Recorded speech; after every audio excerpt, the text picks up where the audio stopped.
Imagine waking up one day, only to realize that every tree on Earth has vanished, and the only way to survive is to pay for every single breath. We never think about it because nature gives it to us for free, and the only way to stay alive is to pay for every single breath. Welcome to Thneedville, a town where nature no longer exists. There isn't a single real tree, flower, or plant left.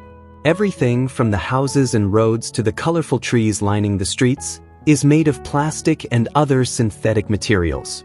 The fake trees don't produce oxygen, they're just decorative lights. The entire city is sealed behind a massive metal wall, and no one is allowed to leave. Since there are no real trees left to produce clean air, every resident has to buy bottled oxygen just to breathe. The entire oxygen supply is controlled by one man, Aloysius O'Hare, the city's billionaire mayor. As the owner of O'Hare Air, he has turned oxygen into a business, becoming unbelievably rich while everyone else pays for something nature once gave away for free. To the people of Thneedville, this life feels completely normal.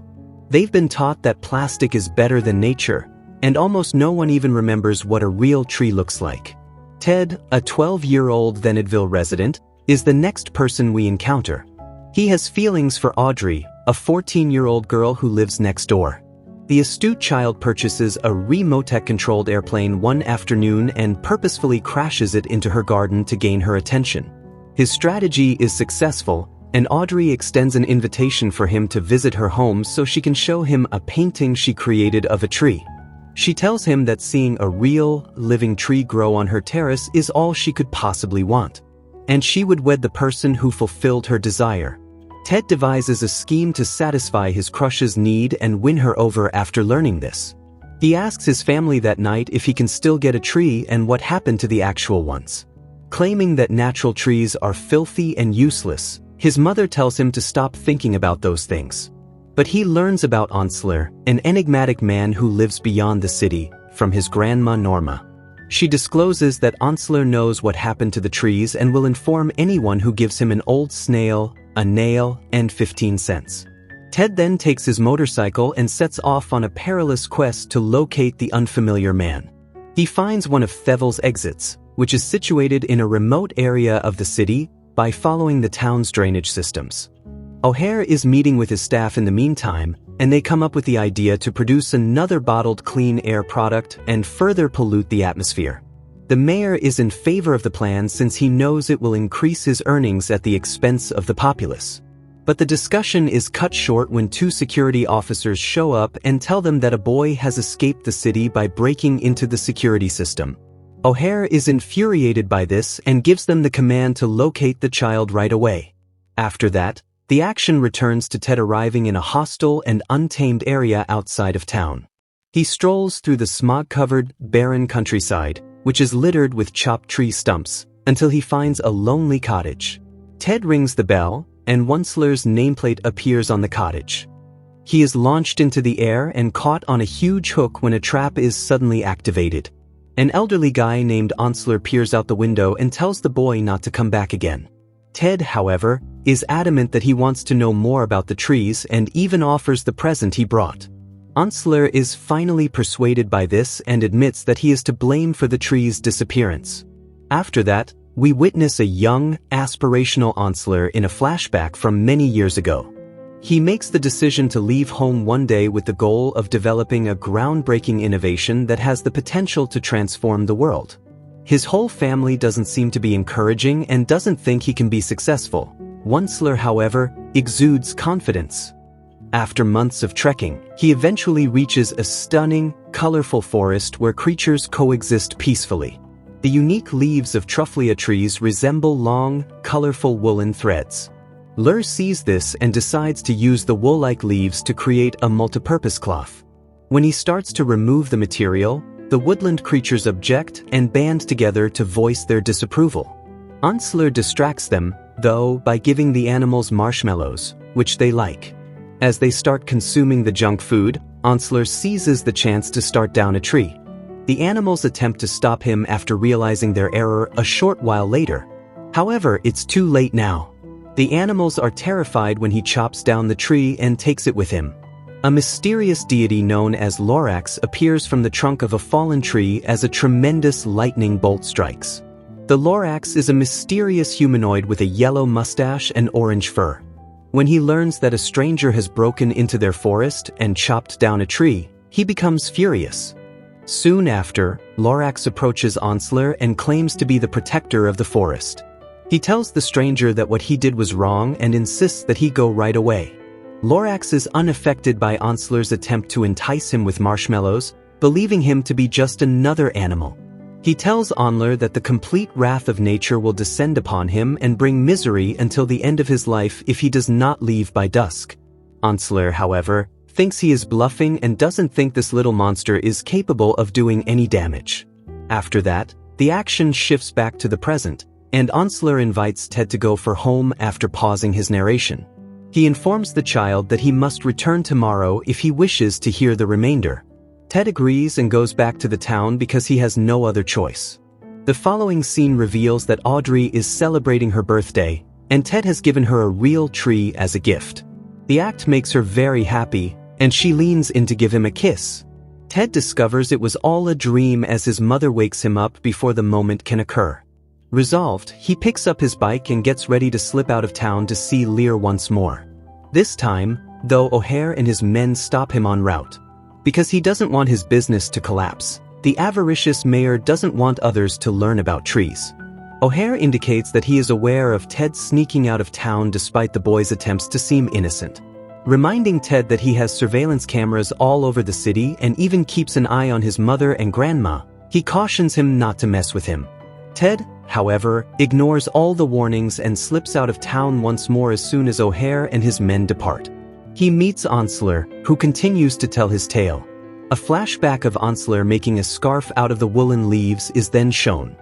Then, in spite of Lorax's cautions, he remains in the forest at night. In the hopes that Once-ler will drift away, the animals stealthily bring his bed out to the river while he sleeps soundly. Unfortunately, a naked cub gets trapped next to him, and the river carries both of them away. At this point, Lear awakens and is perplexed by his surroundings. Lorax grabs a stick and tosses a huge stone into the waterfall to save them. Once-ler and the bear are knocked out of the river when the stone hits the bed, flipping it. The bear is safe as a result, but Once-ler has lost his breath and is unconscious. In a desperate attempt to bring him back to life, Lorax creates static electricity, and it succeeds. Once-ler is incredibly grateful to Lorax for saving him when he awakens, but he is quickly let down to discover that the animals were indeed attempting to drive him away. Lorax expresses regret and explains that since the forest serves as their habitat, they are working to prevent deforestation. Once-ler apologizes and vows never to cut down a tree again after learning about this. When Once-ler awakens the following morning, Lorax and all the woodland creatures are inside his cabin. Lorax tells Once-ler that they are there to watch him and make sure he doesn't cut down any more trees because this irritates him. Unfazed, Once-ler decides to try selling the demand he manufactured by going to the market. Lorax questions whether anyone will buy his bizarre invention and makes fun of it. Once-ler, however, is still optimistic about his concept. Later, Once-ler shows up in town and starts marketing the it, a material that resembles a bag and can be used as a scarf, blanket, towel, and more. Unfortunately, the residents of the town make fun of him for his unusual product and even hurl tomatoes at him. After several days of unsuccessful attempts, frustrated, Once-ler gives up and throws the it unintentionally lands like a cap on a woman's head. Everyone is drawn to this unusual appearance, and the residents of the town think it stylish. Once-ler returns to his cabin in the following scene, dejected and despairing. Too ashamed to return home as a failure, he moves in with the forest animals. But when a large group of people unexpectedly arrive to the woodland to see him, things take an unexpected turn. Now, everyone wants him to launch a business and is ready to buy a need. Once-ler is thrilled by this and knows he will become wealthy. When the scene returns to the present, Once-ler pauses the narrative once more and instructs Ted to come back the following day if he wants to hear more. The young boy returns to town after agreeing as well. He encounters Audrey while driving down the street and introduces her to his grandma, who remarks on her attractiveness. Audrey is dismayed to discover that the mayor has removed the painting of her trees when she gets home later. Ted makes another attempt to slip out of town the following day. However, he discovers that the exit door is closed this time. The determined child is unfazed by this, though, as he surveys his surroundings and spots a tall skyscraper. Ted daringly scales and jumps over the town limits. When he finally arrives at Once-ler's cottage, he gives him a bag of marshmallows and sits down to hear the remainder of the tale. After that, the scene changes to a flashback in which Once-ler is prospering in his enterprise. He even asks his avaricious and indolent relatives to assist with the forest labor. The family first generates the necessities by sustainably harvesting the truffle trees under Lear's guidance. His mother, however, quickly laments that the procedure is too sluggish and proposes down the trees in order to boost output. Despite his initial reluctance, Once-ler finally gives in to his avarice and accepts the scheme. A worried Lorax tries to talk to Once-ler and convince him to stop after learning the news. But the avaricious businessman orders his family to drive Lorax away since he won't listen. As L and his family start wreaking havoc on the forest in the ensuing months, his company expands daily, but pollution spreads quickly. The water is tainted and the air turns poisonous. Land animals suffer from habitat loss and famine, while fish are compelled to swim in unclean waterways. Once-ler, meantime, amasses enormous wealth and even purchases a magnificent home for himself. When Lorax pays Once-ler a visit one day, he inquires as to if all of his efforts were worthwhile. However, Once-ler orders Lorax to leave him alone and won't acknowledge his errors. When he abruptly glances out the window and witnesses the last truffula tree being hacked down, he proudly declares that he wouldn't stop for anything. He becomes aware that the woodland has vanished at that point. Additionally, his firm can no longer operate as there are no more trees. Once-ler eventually realizes the harm he has caused at this time, but it's too late. His self-centered family considers him a failure and deserts him, and his factories close. It's hard to breathe by this point since the air is so contaminated. Then, a young O'Hare takes advantage of the situation and devises the plan to sell oxygen in bottles. A repentant Once-ler, meantime, confines himself in a barren shack encircled by the wilderness he made. Conversely, Lorax disappears into the skies, leaving behind a solitary stone with the eerie phrase, "unless," inscribed on it. Once-ler concludes the story in the present and states that he now knows what Lorax meant by "unless." It implies that unless someone is concerned enough to take action, nothing will improve. Then Once-ler pulls out the final truffle seed and gives it to Ted, telling him to plant it where everyone can see it, in the center of the city. Ted is instructed by him to demonstrate to others that there is still time to change things. Ted gladly takes on the task and assures him that he won't fail him.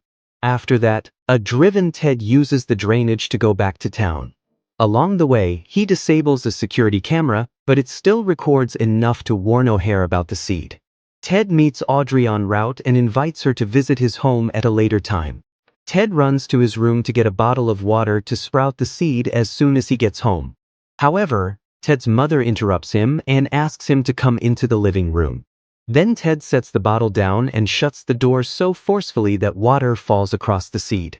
He was startled to see O'Hare and his two bodyguards waiting for him in the living room. Ted clearly resists O'Hare's demand that he give the seed. Ted's room is stormed by the billionaire and his security, but the seed is nowhere to be found. Ted's mother loses her fury and throws them out of the house after O'Hare becomes enraged and begins destroying the place. Ted then starts frantically looking for the seed, wondering where it has gone. Then Norma, his grandma, shows up and tells him that she stole the seed right before the villains broke in. They are shocked to learn that the spilled water has already caused the seed to sprout. When Audrey walks up at this point, Ted shows her the tiny truffle sprout, which makes her very happy. Ted says they must put it in the middle of town and begs Audrey and his family for assistance, but this seems too difficult because there are cameras everywhere and O'Hare's guards are right outside their home. Ted and his mother got into her car and leave a short while later. Without any delay, the guard outside the house begins to follow them. They drive across the city in a fierce pursuit until they come to a partially built bridge. When the guards get close to the car and open the door, They are startled to see that just his mother and a doll that resembles Ted are inside. In another scene, an airship pursues Ted, Norma, and Audrey as they ride a bicycle. The seed is once taken by O'Hare's goon. They unintentionally drop it into a jar while attempting to destroy it with a drone. Then, seizing the opportunity, O'Hare takes the jar and tries to remove the seed, but his hand becomes caught inside. Norma quickly grabs the jar and gets the seed while Ted deftly steers the bike close to O'Hare. Soon after, the group brings the seed to the town center and attempts to plant it. However, they are let down to learn that the earth is artificial and devoid of soil. Ted then employs an excavator with Norma's assistance to remove the head from the golden statue of O'Hare that is located in the town center. When the head hits the ground, a portion of the man-made surface breaks, exposing actual earth underneath. However, before they can continue, the town's residents assemble and are taken aback by what is taking place. O'Hare shows there and attempts to incite people against Ted, which exacerbates the situation. He persuades them that trees are filthy and evil, that they draw bees and insects, and that leaves fall from them. O'Hare, however, is adamantly against trees because, according to Audrey, they create free air through photosynthesis. The mayor claims Audrey is lying and maintains that everything is ideal and doesn't need to be altered. The residents of the town start to trust the dishonest billionaire after learning this. Ted then demonstrates how a bloom is emerging by removing the tiny seed. This demonstrates that the devastated land can still be restored. At last, the town's citizens decide to give trees a chance after witnessing this. O'Hare tries one final time to persuade the populace to let the seed rot and crush it, but they start to turn against him, and even his bodyguard puts a rocket on his head. After that, the man launches the rocket and drives O'Hare out of the city. The crowd applauds, and Ted eventually sows the seed of the Trfulla tree. Then Audrey gives him a cheek kiss, a moment he had longed for. When Once-ler eventually comes out of his cabin and hears the cheering throng, he joyfully says, "Thank you, Ted." We can tell that some time has gone by and the ground is starting to heal in the last scene. The animals come back since there is grass growing everywhere once more and a few truffle trees have emerged.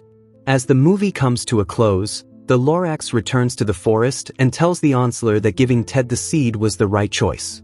To ensure you never miss any updates on new videos, friends, kindly click the bell icon and subscribe to my channel. Thanks for watching.